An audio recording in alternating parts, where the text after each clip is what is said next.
মাজারে যত বেশি টাকা পয়সা দিবেন তত বেশি গাঁজাখোরদের গাঁজা কিনতে সুবিধা হবে। গোলাপ শাহ মাজার দেখবেন যে তালা মারা থাকে, চারপাশে গ্লাস আছে, টাকা ফেলানোর সিস্টেম আছে, মাগার নেওয়ার সিস্টেম ওই চাবিওয়ালার কাছে। আপনি দান করার জন্য টাকা খুঁজে পাচ্ছেন না, ওই মাজার থেকে বাইরে হইলে রাস্তা দেখবেন বহু গরিব মানুষ দাঁড়ায় আছে, বসে আছে, আপনি তাদেরকে দান করেন। আমি ধরে নিলাম কবরে যিনি শায়িত আছেন এই লোকটা আল্লাহর ওলি ছিলেন, নেককার ছিলেন, বুজুর্গ ছিলেন, মানলাম। তো নেককার বুজুর্গ যদি থাকে তাহলে আপনি মাজারে টাকা দিলে কি উনি পাবে? অনেকেই দেখি পীরের দরবারে টাকা, চাল, গরু, ছাগল ইত্যাদি নিয়ে যায় আর বলে এটাই বড় ইবাদত, এটাই নাকি কবরে যাবে। এসব দিতে অস্বীকার করলে আরো বলে ঈমান নাই, কাফের। দয়া করে মাজার পূজা সম্পর্কে আলোচনা করেন। আলোচনা করার খুব বেশি সুযোগ নেই ভাই। মাজারে যত বেশি টাকা পয়সা দিবেন তত বেশি গাঁজাখোরদের গাঁজা কিনতে সুবিধা হবে। কারণ মাজারে সাধারণত মাজারের আশেপাশে দেখবেন বেশিরভাগ গাঞ্জটি থাকে। অতএব এখানে যত বেশি টাকা পয়সা দিবেন তত বেশি গাঞ্জটিদের গাঁজা কিনতে কি হবে? এই যে মিরপুরের মাজার আছে এবং গুলিস্তান মাজার আছে, এই মাজারের টাকা আমি যতটুকু জানি, যদি ভুল না জানি থাকি, সরকারিভাবে এটা কালেকশন করে নিয়ে যাওয়া হয়, তালা মারা আছে। গাঞ্জটিরা আশেপাশে গুড়গুড় করে নিতে পারে না, কারণ তালা মারা আছে। গুলিস্তান মাজারে গেছেন কখনো? গোলাপ শাহ মাজারে দেখবেন যে তালা মারা থাকে, চারপাশে গ্লাস আছে, টাকা ফেলানোর সিস্টেম আছে, মাগার নেওয়ার সিস্টেম ওই চাবিওয়ালার কাছে। যার কারণে আশেপাশে ওই পাগলামি ছাগলামি করা যারা আছে, এই বেচারারা চায়া চায়া দেখে ওখান থেকে টাকাটা নিতে পারে না। তাও তো ভালো যে অন্তত গাঁজা কেনার সুবিধা পায় না। মনে রাখবেন, আপনি আল্লাহকে খুশি করার জন্য গরিব মানুষকে দান করবেন। ওই মাজারে দান করার কোন নির্দেশ কোরআন হাদিসে বলা হয় নাই, বরং সেখানে মান্নত করলে গুনাহ হবে। এটা মান্নত করার কোনো জায়গা না। মানত করতে হবে সঠিক এবং শুদ্ধ পদ্ধতিতে। নবী করিম সাল্লাল্লাহু আলাইহি সাল্লাম যা বলেছেন সেভাবে। মাজারে কেন দান করবেন? আমি ধরে নিলাম কবরে যিনি শায়িত আছেন এই লোকটা আল্লাহর ওলি ছিলেন, নেককার ছিলেন, বুজুর্গ ছিলেন, মানলাম। তো নেককার বুজুর্গ যদি থাকে তাহলে আপনি মাজারে টাকা দিলে কি উনি পাবে? উনি পাওয়া তো দূরের কথা, বেশিরভাগ ক্ষেত্রে ওনার পরিবার পরিজন, ওনার আত্মীয় স্বজনরাও পাবে না। পাবে কারা? ওই মাজারের যারা গাঞ্জটি আছে তারা। তাহলে সেক্ষেত্রে কোনো মুসলমান জেনে শুনে এই সমস্ত জায়গায় টাকা পয়সা দিতে পারে। আপনি দান করার জন্য টাকা খুঁজে পাচ্ছেন না, ওই মাজার থেকে বাইরে হইলে রাস্তা দেখবেন বহু গরিব মানুষ দাঁড়ায় আছে, বসে আছে, আপনি তাদেরকে দান করেন। ইসলাম আমাদেরকে সেটা করতে বলেছে ভাইরা আমার।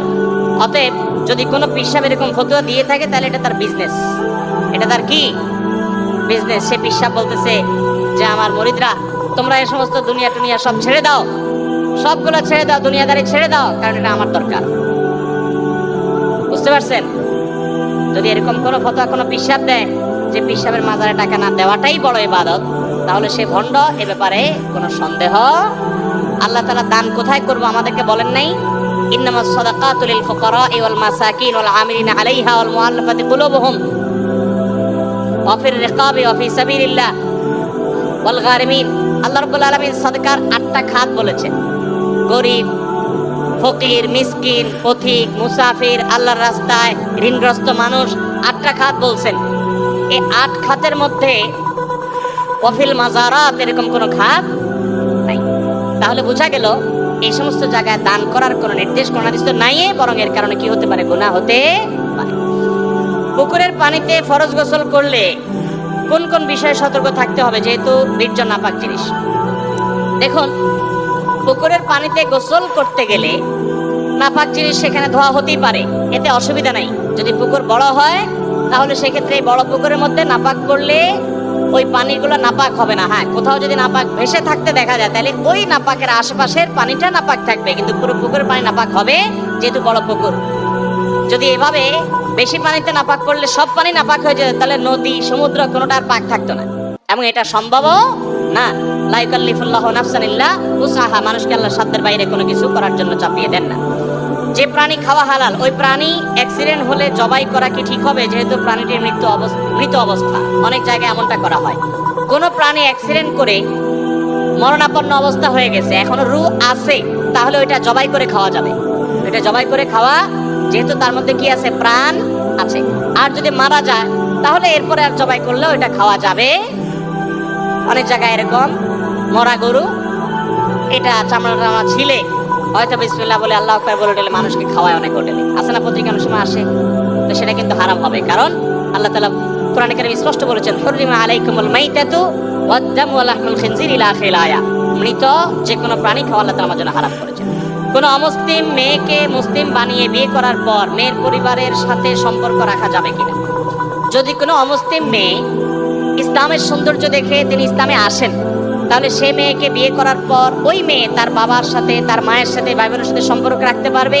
আপনিও জামাই হিসাবে তাদের প্রতি সদাচরণ আপনি করতে পারেন, এতে কোনো অসুবিধা। নবী করিম সাল্লাল্লাহু আলাইহি সাল্লাম তিনি আবু সুফিয়ানের মেয়ে বিয়ে করেছেন যখন তিনি ইসলাম গ্রহণ করেন নাই। নবী করিম সাল্লাল্লাহু আলাইহি সাল্লামের বাসায় তিনি এসেছেন, নবী সাল্লাল্লাহু আলাইহি সাল্লাম সেটাকে অ্যালাউ করেছেন এবং মেয়েও তার বাবাকে বসতে দিয়েছেন এবং খাতির যত্ন করেছেন। এখান থেকে বোঝা যায় যে কেউ যদি অমুসলিম থেকে ইসলামে আসেন তাহলে তার পরিবারের সাথে সুসম্পর্ক বজায় রাখতে কোনো অসুবিধা নাই, বরং বাবা মায়ের প্রতি সদাচরণ অমুসলিম হলেও করতে হবে। আল্লাহ বলেছেন ওয়াসাহিবহুমা ফিদ দুনিয়া মারুফা, তারা যদি মুশরিক হয় তারপরেও দুনিয়াতে তাদের সাথে সুন্দরভাবে জীবনযাপন করবে। মসজিদে জামাতের নামাজ ইমাম কতটুকু অংশ পর্যন্ত আদায় করে ফেললেও পরবর্তীতে নিয়ত করে মুক্তাদির জন্য উক্ত রাকাত পূর্ণাঙ্গ বলে বিবেচিত হবে। ইমামকে যদি রুকুতে পান তাহলে সেক্ষেত্রে আপনি সে রাকাত পাবেন, আর যদি রুকু থেকে ইমাম উঠে যায় তাহলে সে রাকাত পেয়েছেন এমনটি মনে করা হবে না। আমি একটি সংগঠনে কাজ করি, রক্তদান থেকে শুরু করে অসহায় মানুষকে সাহায্য করার চেষ্টা করি এবং মানুষকে উৎসাহিত করার জন্য সেই ছবি পোস্ট করি ফেসবুক ইত্যাদিতে। এতে অনেকে বলে ছবি পোস্ট করলে নাকি দান কবুল হবে না, ইসলাম কি বলে? দেখুন, ইন্নামাল আমালু বিন্নিয়াত, প্রত্যেকটা আমল নিয়তের উপর নির্ভর করে। আপনি কেন করছেন এটা বড় কথা। আজকাল তো এমন কোনো নেকামল পাওয়া কঠিন হয় যে নেকামল ফেসবুকে আপলোড করা হয় না, ঠিক কিনা বলেন? যে কোনো ভালো কাজ করতে পারলে একটা ছবি তুলে ফেসবুকে একটা পোস্ট করে কিছু লাইক কমেন্টের ব্যবসা হয়, কিছু বাহবা পাওয়াই হয়। যদি ব্যাপারটা এমন হয় যে আপনি চ্যারিটি প্রতিষ্ঠানে মানুষের দানের টাকা এটা করেছেন, তাহলে সেক্ষেত্রে মানুষকে জব দিয়ে করার জন্য করেছেন। অথবা আপনি যদি অন্যকে উৎসাহ দেওয়ার উদ্দেশ্যে, আপনার উদ্দেশ্য যে আপনার বন্ধুরা অনেকে জেনে তারা আপনার সাথে শরীক হবে, তাহলে সেক্ষেত্রে আপনি এটা করতে পারেন। কিন্তু লাইক কমেন্ট পাবেন, সবাই বলবে মাশাআল্লাহ, মাবা দিবে, আপনার ভালো লাগবে, এরকম উদ্দেশ্য করলে সেটা সওয়াব তো হবেই না, বরং এর কারণে শিরকে আসগরের গুনাহ হবে।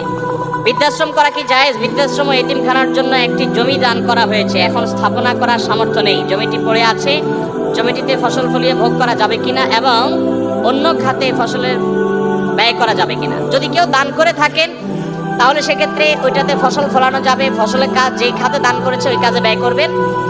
আর বৃদ্ধাশ্রম করা এটা নাজায়েজ বা হারাম কাজ না, কিন্তু ইসলাম এমন সমাজ ব্যবস্থার কথা বলে যেই সমাজে কোনো বৃদ্ধাশ্রমের প্রয়োজন হবে না।